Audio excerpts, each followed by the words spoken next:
Bonjour à tous et bienvenue dans cette nouvelle émission de Bonjour chez vous. Nous continuons notre semaine ensemble et aujourd'hui nous allons parler de la tradition. Le chrétien doit-il rejeter la tradition? Et pour discuter de ce thème, je suis avec Omer et Annabelle. Bonjour à vous deux. Hello, hello Nadine. Vous allez bien? Bonjour Nadine, Oui. bonjour Annabelle. Oui, très bien. Ça va bien aller Omer, ça va? aujourd'hui.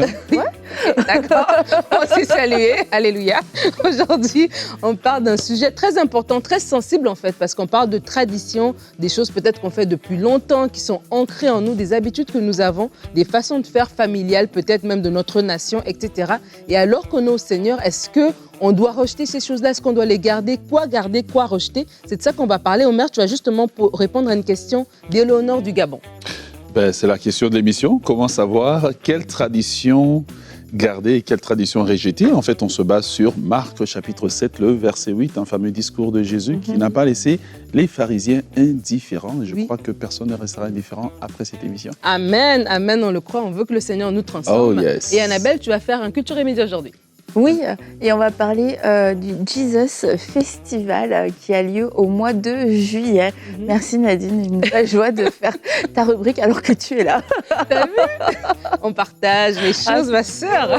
C'est faux. Et justement, Annabelle, on reste avec toi parce que tu vas nous conduire tout de suite dans la rubrique Pensée du jour.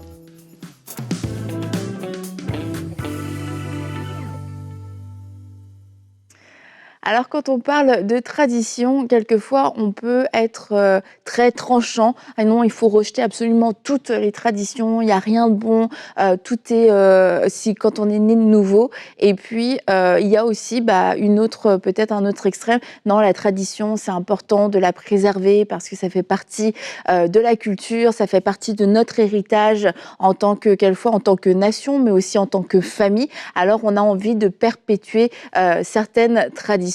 Alors maintenant, Jésus, comme Omer va en parler dans son pasteur, j'ai une question. Jésus a parlé aussi de la tradition parce que ce sont des choses qui ont toujours existé et il semblerait que ce soit quand même assez simple au final de savoir si oui ou non ou quelle tradition rejeter ou pas rejeter selon ce que Jésus a dit. Alors on va aller ensemble, non pas dans Marc, mais dans Matthieu. Dans Matthieu 15, à partir du verset 3, Jésus leur dit... Non, on va aller à partir du verset 1 directement plutôt. Alors des pharisiens et des spécialistes de la loi vinrent de Jérusalem trouver Jésus et dire « Pourquoi tes disciples transgressent-ils la tradition des anciens? En effet, ils ne se lavent pas les mains quand ils prennent leur repas. » Et Jésus leur répondit « Et vous, pourquoi transgressez-vous le commandement de Dieu au profit de votre tradition ?» Et on va aller directement au verset 6. Ce dont j'aurais pu t'assister, non, j'aurais dû tout lire en fait. Pardon. Bon. On va au verset 6, à la partie 2 du verset 6. Vous annulez ainsi la parole de Dieu au profit de votre tradition. Alors, je veux juste m'arrêter sur ces deux points. Jésus dit, pourquoi transgresser le commandement au profit de Dieu, au profit de la tradition? Et le deuxième point, vous annulez ainsi la parole de Dieu. Alors, il y a deux choses. C'est est-ce que cette tradition va à l'encontre de la parole de Dieu? Est-ce que cette tradition va à l'encontre de l'obéissance que Dieu vous demande d'avoir? Et en fait, si ça ne va pas à l'encontre, eh bien, il y a des traditions qui sont belles. Il y a des traditions qui ont des belles valeurs.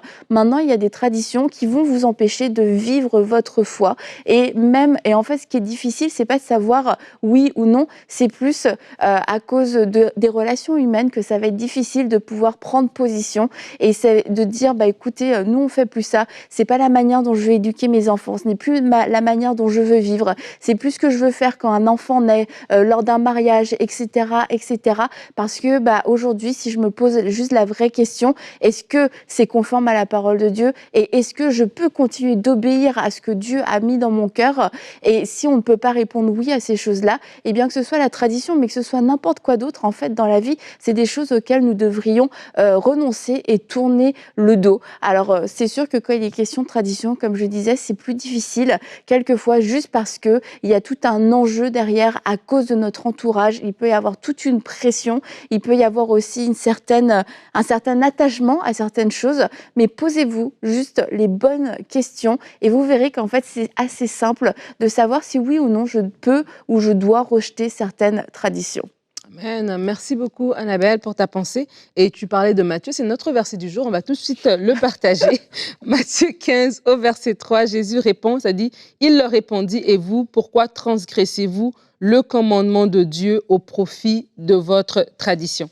Et aujourd'hui, on pose la question si on doit rejeter la tradition. Et j'aime bien dans cet échange, comme tu le dis, c'est quelque chose qui a toujours existé. Les traditions ont toujours existé depuis le commandement, le début voilà, de la vie, le début de l'humanité. Et Jésus est en train de leur dire, en fait, il y a la tradition et il y a le commandement de Dieu. Et je crois que c'est aussi une chose qu'on doit penser parce que des fois, lorsqu'on vient au Seigneur, on oublie cet aspect-là que on change de royaume, en fait. On rentre dans le royaume de Dieu. On rentre maintenant dans un système qui est régi par les lois de Dieu. Et des fois, il y a une question de se dire, est-ce que je suis attaché à la parole de Dieu? Est-ce que je suis attaché aux lois de Dieu, aux commandements de Dieu, à la façon de voir du Seigneur, à la mentalité du Seigneur? Il y a beaucoup d'entre nous, des fois, nous luttons avec la tradition. Pourquoi? Parce qu'on est encore plus attaché à notre tradition qu'attaché à la parole. Et c'est ça qui fait qu'on a du mal. Oui, on veut bien aller à l'église le dimanche, on veut bien, mais quand on arrive à certaines choses, c'est tellement ancré en nous qu'on a du mal, en fait, à se dire, tiens, non, je veux m'attacher à la parole, je dois mourir. En fait, cette tradition-là doit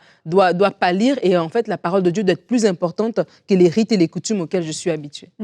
En fait, je crois que il convient d'établir une base. Je crois que la tradition ou la culture ou la coutume ne doit pas être diabolisée nécessairement. Et comme Annabelle l'a dit, il ne faut pas, parce que souvent on voit des gens, ils vont rejeter, parce que la tradition et la culture sont importantes, parce qu'elles sont les véhicules de stabilité en fait des sociétés, des cultures, avant de commencer à distinguer qu'est-ce qui est bon de qu'est-ce qui est mauvais. Elles permettent d'avoir une cohésion sociale, elles permettent d'avoir un sens, elles permettent d'avoir une identité. Déjà, au départ, nous établissons ça comme base pour que personne ne pense qu'on dise ben, tout ce que vous avez chez vous, c'est mauvais, etc. Donc, nous établissons ça déjà. Maintenant, comme Annabelle a dit, ben, un tri doit se faire maintenant parce que, comme je le dirai dans la réponse tout à l'heure, un tri doit se faire et ce tri, il est nécessaire. Et on doit comprendre que partout où l'évangile est arrivé, l'évangile a causé un choc. Jésus a causé un choc dans son temps. Les pharisiens qui se pensaient bons, qui se pensaient justes, soudainement étaient rendus dans l'autre camp. Et puis les disciples qui étaient habitués à glorifier littéralement Moïse, Jésus dit non, Moïse, c'était rien. Moi, je suis la nouvelle voie à suivre. Et Jésus a perdu une partie de ses disciples. Donc, il y a ce défi-là que le chrétien a lui-même de définir maintenant, de se définir en fonction de ce que la parole de Dieu apporte. Et ça, nous voulons établir ça pour que les gens ne prennent pas, par exemple, il y a des traditions qui sont bien, dans lesquelles on dit de respecter ses aînés, c'est dans la parole de Dieu. Ah ben là, moi, je suis devenu chrétien, je mets tout à la poubelle parce que maintenant, il n'y a que Dieu que j'honore. Mais non, il y a des choses bonnes. Donc, c'est très important de comprendre le rôle de la tradition, de la culture, dans la façon dont les gens vont penser, dans la façon dont ils vont percevoir le monde, en fait. Et c'est ça, c'est qu'en fait, faut pas prendre la tradition comme juste un sujet à part. C'est comme tous les autres domaines de la vie. Si c'est pas à l'encontre de la parole de Dieu, si ça ne va pas à l'encontre de mon obéissance aussi spécifique à la volonté de Dieu, on rejette pas tout. Il y a des choses qui se font c'est comme la nourriture, etc. Faut pas en faire non plus comme une idole à abattre, dans le sens où toute ma vie chrétienne, c'est ça mon combat, c'est de combattre toutes les traditions. Attachons-nous à aimer Dieu et à le chercher, et en fait, nos yeux vont s'ouvrir aussi de façon naturelle sur certaines choses, peut-être parce qu'on n'a pas eu l'éclairage tout de suite, et plutôt un peu que de partir un peu à la chasse aux sorcières. Ok, ça, est-ce que ça c'est diabolique? Parce qu'en fait, on va vivre dans une espèce de peur, et plus je vais aimer Dieu, plus je vais m'approcher de lui, plus je vais me rendre compte qu'il y a des choses qui sont pas nécessaires, des choses qui ont des origines un peu douteuses, et des choses qui sont de la superstition, mais en fait, mais de pas marcher dans la peur vis-à-vis des traditions, parce que je crois que quelquefois c'est un peu relié, on a tellement peur de faire mal, tellement peur de toucher le mal, etc., que ça en devient une crainte, et puis au final, on est là en train d'essayer d'observer, de scanner toutes les traditions qui peuvent exister dans notre vie, et on oublie de s'approcher de Dieu simplement. Et Vas-y. En fait, La tradition dans ce que Annabelle dit, c'est important. Et en fait, quand Jésus parle de la tradition, il faut vraiment lire tout le chapitre pour comprendre qu'est-ce qu'il essaye de dire. Il dit aux pharisiens qu'en fait, vous vous servez de la tradition pour ne pas obéir au commandement de Dieu. Et donc, il y a des gens qu'ils vont se dire, moi, je suis chrétien et tout, mais quand vient le temps que la parole de Dieu les challenge, ils se cachent dans la tradition. Vous voyez? Tu sais, ma tradition me dit, je peux avoir 5 femmes. Oui, ça t'arrange. Parce que là, maintenant, ça t'arrange. Tu vois, là, tu plonges dans la tradition, ça t'arrange. Et maintenant, quand la tradition ne t'arrange pas, tu plonges dans la parole de Dieu. Et donc, c'est ça que Jésus est en train d'attaquer vraiment. Il dit, non, les commandements que vous avez, c'est des commandements humains. Mais quand ces commandements arrivent avec la parole de Dieu, c'est la parole de Dieu qui doit avoir prééminence. Et ça, j'aimerais m'adresser à beaucoup de gens qui vont s'en servir dans leur mariage, dans l'éducation des enfants, dans les affaires, etc. Ils vont se servir de la tradition. Jésus dit aux Juifs, quand vous dites, écoute, ce que j'aurais pu te donner, et je vais utiliser le mot français, va servir pour une offrande à Dieu. Et ça te dédommage, en fait, d'aider tes parents. Mais Jésus dit non. Parce que la loi dit, la loi de Dieu veut qu'on prenne soin de nos parents.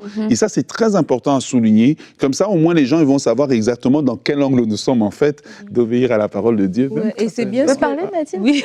Oui, je te laisse finalement la parole. On a tout monopolisé avec Annabelle. Non, mais c'est bien, c'est bon les débats comme ça.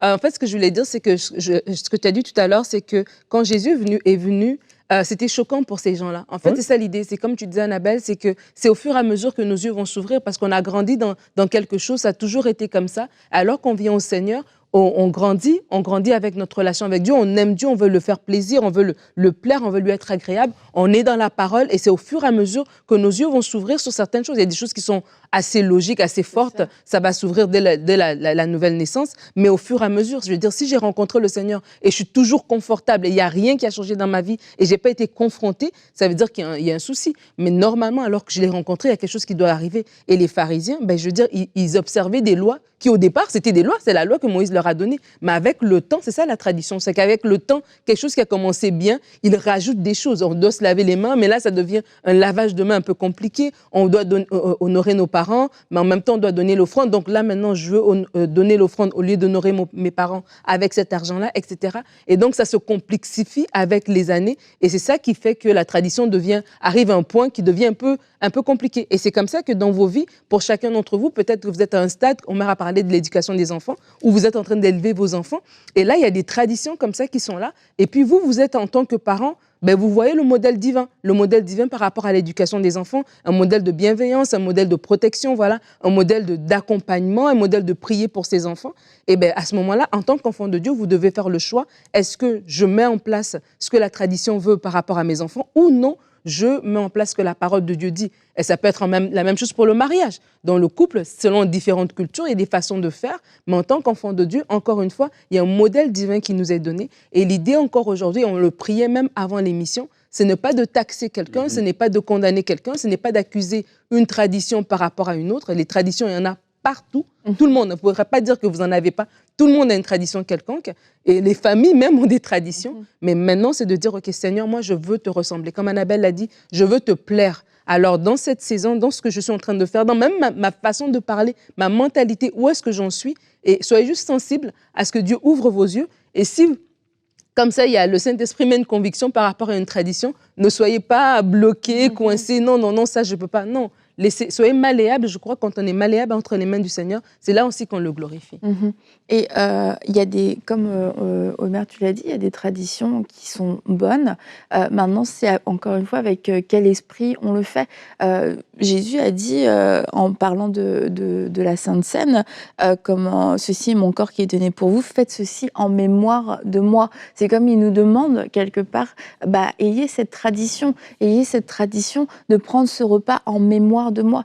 Maintenant, c'est une très bonne, c'est hyper puissant de prendre la Sainte Seine, mais si on la prend avec un esprit de tradition, où on ne célèbre pas, on ne comprend pas ce qu'on est en train de célébrer et puis qu'on le prend de façon très religieuse, bah, c'est quelque chose qui va venir, oui, annuler le commandement de Dieu. Et pourtant, c'est une tradition, une bonne tradition que Jésus nous a demandé d'avoir. Faites ceci en mémoire de moi. Il a dit, faites-le, faites-le, faites-le, faites-le. C'est pas juste une fois, c'est quelque chose à instaurer, c'est quelque chose à faire régulièrement. Mais quel est mon état d'esprit par rapport à ça? Est-ce que j'ai tendance à prendre la lettre? J'ai tendance à me mettre sous la loi et puis à faire quelque chose comme un joug où j'enlève toute la vie? Ou alors est-ce que je vais utiliser certaines traditions qui sont bonnes, mais pour, encore une fois, plus aimer Dieu et plus m'approcher de lui, plus faire vivre son commandement en moi? C'est qu'est-ce que la tradition va apporter? Est-ce que ça apporte la mort ou est-ce que ça apporte la vie dans ma vie? Et on va voir le fruit aussi. Absolument. Et il y a une citation du pasteur Chris Campion que j'aimerais vous partager. En fait, il a dit je l'avais interviewé pour un C'est mon histoire, parce que lui, en fait, d'origine, il vient de la communauté des gens du voyage. Et aujourd'hui, il est pasteur avec le ministère Tout est possible. Il a une très belle citation, il dit « La culture doit s'arrêter où l'écriture commence ». La culture doit s'arrêter où l'écriture commence, et c'est tellement vrai, alors qu'on parle de tradition, et ça nous introduit justement, Omer, à ta question d'Éléonore du Gabon, qui dit « Comment savoir quelle tradition garder et quelle tradition rejeter ?» selon Marc 7 au verset 8, qui dit « Vous abandonnez le commandement de Dieu et vous observez la tradition des hommes ». Merci beaucoup pour cette question. Beaucoup a été dit par rapport à la tradition précédemment dans nos discussions. Je vais essayer d'y rajouter quelques éléments et synthétiser le tout. Comme je le disais tout à l'heure, la tradition et la culture, si je peux aussi le rajouter, permet en fait à une société d'avoir une identité, d'avoir un sens de fonctionnement et d'éviter le chaos. Mais il vient un temps où, eh bien, en tant qu'enfant de Dieu, nous naissons de nouveau. Et je retourne à mon point précédent pour dire ce que Nadine a dit tout à l'heure, Annabelle aussi l'a dit. Il existe en fait des traditions et des cultures dans tous les peuples en fait, dans toutes les langues. Même les personnes qui sont parties apporter le missionnaire, quand il arrive quelque part, il arrive aussi avec une culture et une tradition. Et s'il ne fait pas attention, lorsqu'il implante ou il annonce l'évangile, il risque de présenter plus sa culture que de présenter l'évangile. Et donc quand nous comprenons ça, nous comprenons qu'alors il arrive un moment où on est de nouveau, et en naissant de nouveau, eh bien, nous sommes maintenant mis face d'un côté la culture qui est là, et la tradition qui est là, et de l'autre côté, il y a ce que la parole de Dieu dit. Lorsque Jésus parle ici aux pharisiens, dans ce texte que nous avons dans Marc chapitre 7, le verset 8, il parle d'une tradition. Et donc, à celle-là, j'aimerais rajouter une autre tradition et tirer une conclusion.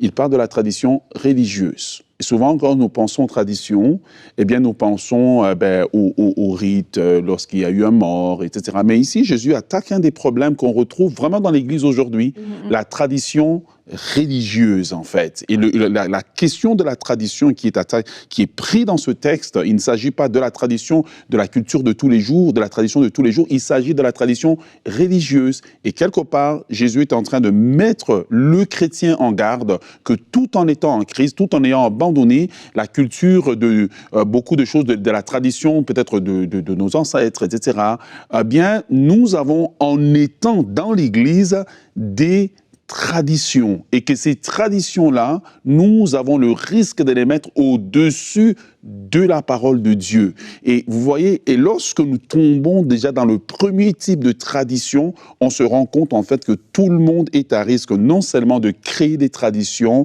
mais de maintenir des traditions. Et donc, la question qui nous est posée aujourd'hui, eh bien, comment savoir quelle tradition garder? Je suis certain que ceux qui m'écoutent sont surpris parce qu'ils s'attendaient à ce que j'aille dans la tradition, le culte des morts, etc. Ah non, non, non, non, non. Jésus s'adresse aux gens qui vont à la synagogue, qui connaissent la parole de Dieu, mais qui délaissent la parole de Dieu pour une tradition qui les met confortable. Donc, on ne s'adresse pas aux gens qui ne connaissent pas Dieu. Alors, lorsqu'on est dedans, eh bien, nous devons nous analyser. Pour nous analyser, ça nous force maintenant à connaître la parole de Dieu et à respecter cette parole. Exemple de tradition que nous avons, eh bien, quelqu'un t'a fait du mal. Et tu as envie de régler tes comptes. Pourquoi? Parce que bien l'Éternel combattra pour toi, mais la tradition de la parole de Dieu dit de pardonner. Et nous avons du mal parfois à accorder cette miséricorde parce que Jésus dit la miséricorde triomphe du jugement. Je me souviens, un jour j'avais un problème avec quelqu'un et j'étais en colère.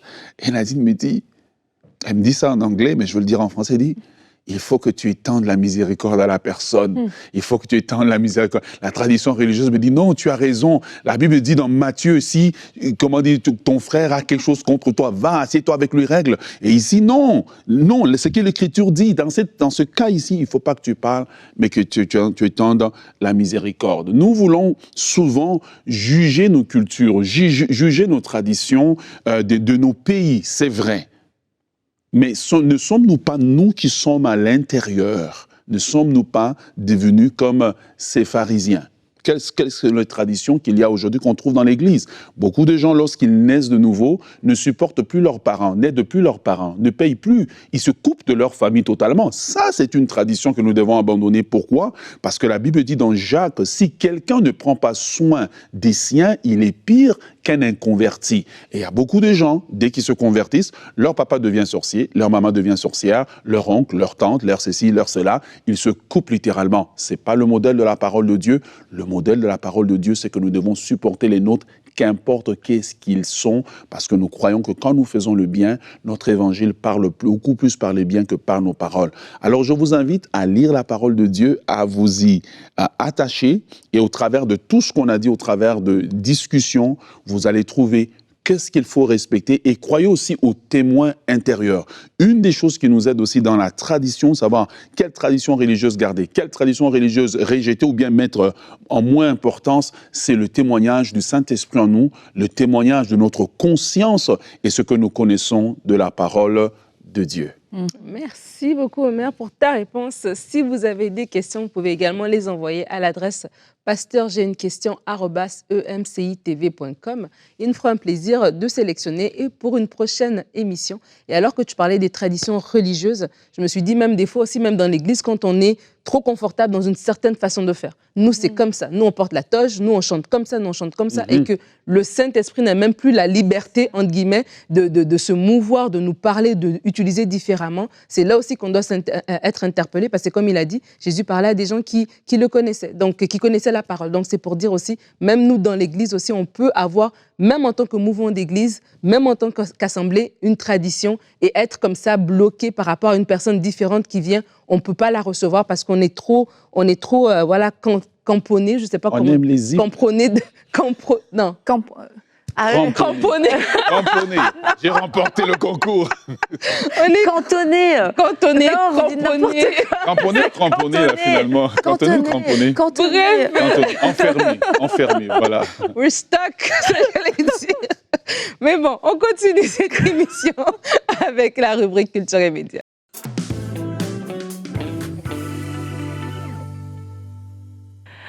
Alors, au mois de juillet, eh bien, nous avons un festival chrétien, le Jesus Festival ou le Jésus Festival, comme vous voulez. Alors, tout de suite, on va regarder un petit peu à quoi ça ressemble.